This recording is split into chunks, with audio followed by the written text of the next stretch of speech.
আজি আমাৰ কেবিনেটে কোকৰাঝাৰত এটা ষ্টেডিয়াম নিৰ্মাণৰ বাবে 107 কোটি টকা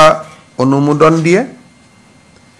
গুৱাহাটীৰ ডাউনটাউন হস্পিটালৰ সন্মুখত নতুনকৈ এখন ফ্লাইঅভাৰ নিৰ্মাণৰ বাবে 111 কোটি টকাৰ অনুমোদন দিয়ে আৰু গুৱাহাটী চিৰিয়াখানাক নতুন ৰূপত সজাই পৰাই তুলিবৰ বাবে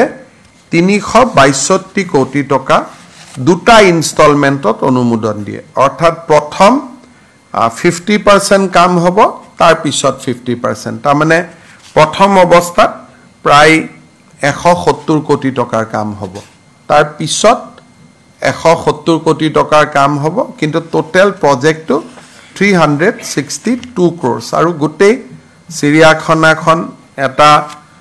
চিৰিয়াখানা কাম টুৰিজম এট্ৰেকচনলৈকে কনভাৰ্ট হ'ব আমি আপোনালোকক পিছত প্ৰেজেন্টেশনটো ভাল কৰি আমি দেখুৱাম